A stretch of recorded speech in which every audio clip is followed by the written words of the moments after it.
know what time it is. Bring on the rain, bring on the pain. Thank you very much, as always. This is Tony Reeves. Today, we're going to have another edition of the Reeves Reflection. And today, I want to talk about the day I realized that I was militant and I didn't even know it. All right, so I got to set this up for you properly so that you can understand what I'm talking about. For those of you who are familiar with fraternities and sororities, there are initiation processes that each organization has. Now, I will be the first to tell you that historically our Caucasian American counterparts, they have a different way of bringing in members differently than our African American counterparts. For those of you who have an opportunity, I want you to, if you get a chance, go get Spike Lee's movie School Days. Not go get it, God bless, like a blockbuster. Go online, see if you can type in School Days. Before 1991, that was for a number of decades. There's a depiction in that movie of a young man, Spike Lee's character, being initiated into a historically black Greek letter organization. Now, the organization is fictitious in the movie, but when you watch that movie in terms of the initiation and so forth, a lot of those traditions and everything of that nature is what you would see when individuals pledge black Greek letter organizations.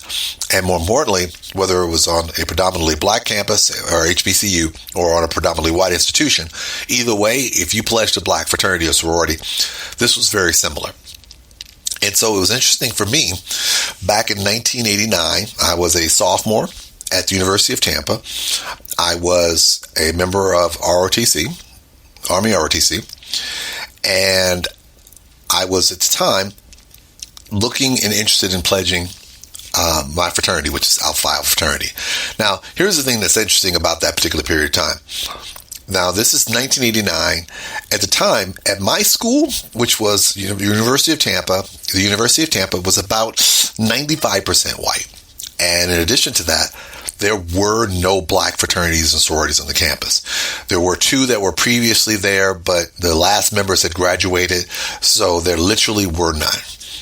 I had found out through one of my classmates that his cousin was a member of Alpha Phi Alpha at the University of South Florida, which is another university in the Tampa Bay area. So during the time I was there, I had the opportunity to both apply, be interviewed, and become initiated into the pledge process to become a member of the fraternity. Now, you got to flash back for a second. For those of you who are still saying, okay, I don't understand. I'll try to break this down accordingly. When you are going through the pledge process, or let me put it in the context of mine. When I was going through the pledge process, once you were once you were invited to the initiation class, the pledge class. The pledge class for Alpha Phi Alpha were referred to as Sphinxmen, and that's S-P-H-I-N-X, Sphinxmen. And so during that time period, we had to wear, in the evening times, we would wear black sweat shirts, black sweat bottoms, black combat boots, gold shoelaces. Our fraternity colors at the time were black and no gold, still is, but that's what we would wear. During the day, mind you, we always had to wear suit and tie. Well, not suit and tie, dress shirt and tie. So long sleeve shirts, black tie, black slacks, dress shoes. And then we had to square our corners everywhere we went.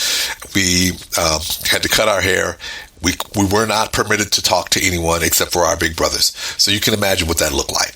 So at the University of South Florida, it was a little different because they had quite a few black Greek letter organizations out there. There's 9 of them, and they were all represented at the University of South Florida. During the time I pledged, there were at least four pledge classes, of one from the Zetas, one from the Kappas, one from the Deltas, and then our class was being initiated at the same time. The process lasts about five, almost 6 weeks, and our class was like our pledge class was the last one. And so in the evening times, probably around 5 o'clock, I would leave my school, go over to the University of South Florida, spend about 5 or 6, 7 hours there, then come back and then resume my activities there. Now, here's the thing. Keep in mind, at my school, there were no black fraternities and sororities. So no one had actually seen what it was like for somebody to be initiated through a black fraternity or sorority on my campus in a number of years. So that was the first thing. And then when I pledged, it was an interesting thing. So you can imagine, here I am the only person from my pledge class. I keep saying pledge class because that's the best way to articulate it. The Sphinxmen on my line, because that's what we refer to. That's what's normally how you designate a pledge class, is a line. And each person has a number from shortest to tallest. And I was the shortest one on my line, so I was number one. And it was 4 of us. So the fascinating part was during the day, I was the only person on my campus who was pledging my fraternity. So, in the evening time, it was no big deal. When I went out to University of South Florida, then you see the pledge class, the pledge class of the Kappas, pledge class of the Deltas, pledge class of the Zetas, the 2 other sororities and Kappas of the fraternity. And so we were all going through it. And again, on that campus, it was a fairly common thing. Meaning everybody knew it back then. It was no big deal. But in my school, they hadn't seen it. So you can imagine what it's like. You've got to picture this for a second. And for some of you who are still missing out, I need you to understand this. Before I actually pledged, I had become an RA. I was a sophomore. But if you saw me 9 times out of 10, I always had on a baggy t-shirt, baggy sweats, either flip-flops or sneakers, hat turned to the side or hat turned to the back. That was how I rocked every day. I was also loud. I was loud because, I was starting to feel myself in terms of getting friends on the campus and so forth. The school only had about 1,500 students and so forth, so it wasn't a big school. And amongst my friends, you could hear me coming because I was loud when I walked into the room. I was very colorful and very animated. So imagine a situation where you've got this goofy kid from Arkansas with the Coke bottle glasses, hat turned to the back, sweatpants and sneakers, talking about, hey there, what's going on? And then literally overnight, I left on one night. And then the very next day, I come back and that first thing in the morning, I am wearing a long sleeve shirt, tie, dress slacks, dress shoes, and I'm not talking to anybody. Because remember, I can't talk to anybody except my big brothers. None of my big brothers were on the campus. I could only talk to the brothers at the University of South Florida. So unless a teacher addressed me or if it was something related to ROTC, I didn't say a word. So I literally did not say a word. So much so that when I went to class, I didn't say a word. When I was in ROTC and I went on the field, I didn't say a word. I was rock quiet the entire time. And I was doing everything because I was worried that if the brothers saw me do it, and they made it very clear that there were brothers in the area and they would pop up on the campus without me knowing about it. So I was paranoid, petrified that there would be a point where they just pop in one day. So I did this. So imagine, I did this for 5 weeks. So for 5 weeks, almost 5 going on 6 weeks, for this entire time, I say 5.5 weeks, I am behaving in a manner that is inconsistent with what people are used to me. Now, before me. Now, keep in mind, I had friends of mine there at UT who knew I was pledging. I had forewarned them that this was going to happen. I said, when I pledge, I'm probably not going to be able to speak to anybody. I'm going to be really quiet. Don't be surprised. And it was so funny because when I would go to the cafeteria, and guess what? Predominantly white institution, there's only a handful of black students. All the black students sat together. Even though I was online, even though I couldn't speak, I still sat at the table with my black colleagues, my black classmates. And when I sat there, what do you think I did? Nothing. I just ate and I didn't speak. I would look straight ahead, but I would still be there. And it was hilarious because they all knew what I was going through because I told them beforehand, this is what's going to happen. So bear with me. So they were the only ones who knew. And one of the people who knew was African-American, Bahamian American. I'm not Bahamian, a Bahamian sister I knew. She was my mentor. She knew what was going on. And so after I'd gone, it was the wildest thing that I had experienced. So I go through it, I pledge, and right up to my last week pledging, my mentor pulls me aside, my ROTC mentor, and her name's Jennifer. And Jennifer says, Tony, can I talk to you for a second? By this point in time, she knew I couldn't talk. She said, listen, I know you're not supposed to talk, but this is relating to ROTC. And of course, I was in the process of trying to get an ROTC scholarship, so I definitely wanted to hear what she had to say. I said, what's up?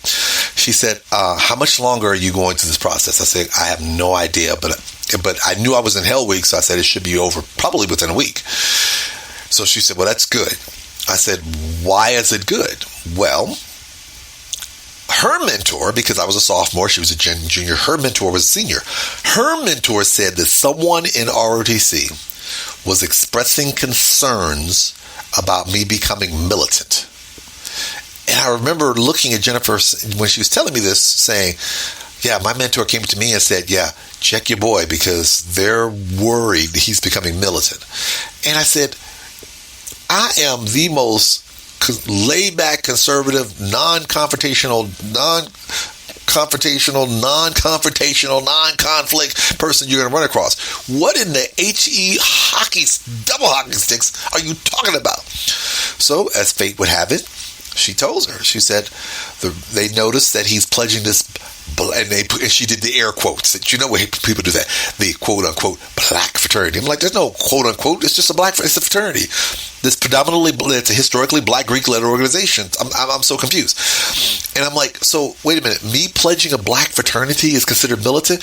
Well, what they're saying is you pledging they looked at it from a three-pronged approach. You pledged a fraternity at another campus as opposed to the fact that you could have pledged one at this campus. You pledged a fraternity that's black, which they interpreted as meaning only blacks could be a member of it, which that's not true. And so, but they, my mentor's mentor didn't know how to articulate that, no, that's not how it works. And so that's two.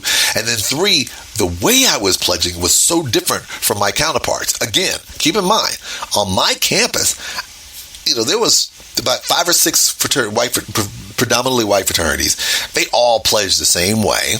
And they all had members who were active members of ROTC with me and so forth. We all knew how they pledged. No one knew how I pledged. So all they know is that I went from Mr. Boisterous to stoic. And so they literally looked at the fact that I went to another school to pledge a fraternity when there was fraternities there.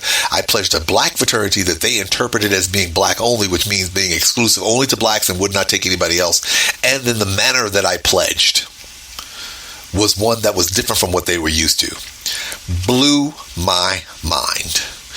And so effectively, they were kind of hinting that they were a little concerned that if I were to continue in this organization, they weren't sure if me being a member of ROTC would be consistent with that.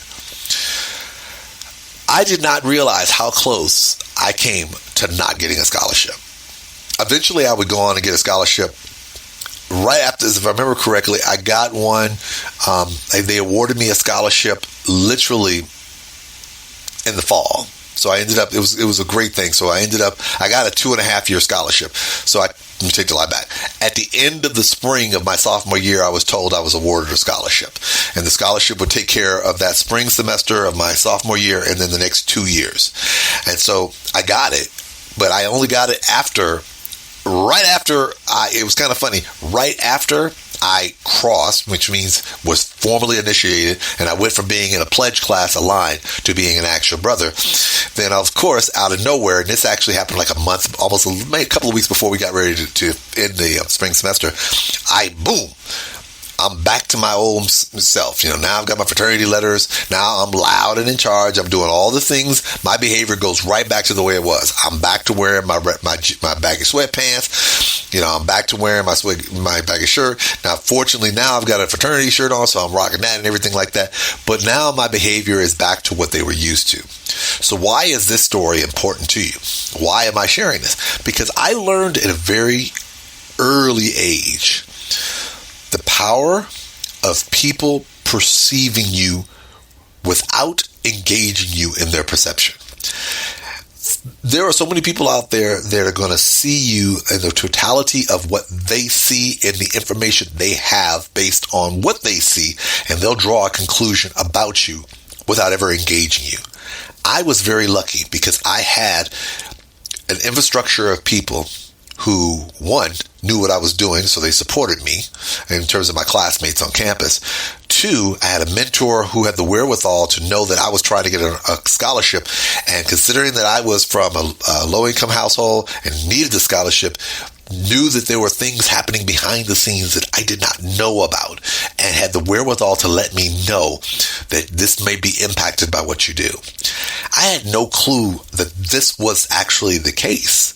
I had no idea that me choosing to be initiated into a specific organization would cause such a response. A lot of that cause was because the individuals who watched my actions, not only did they have a lack of knowledge about what I was doing, they didn't bother to educate themselves about what I was doing, or more importantly, engaging me so that I could educate them accordingly.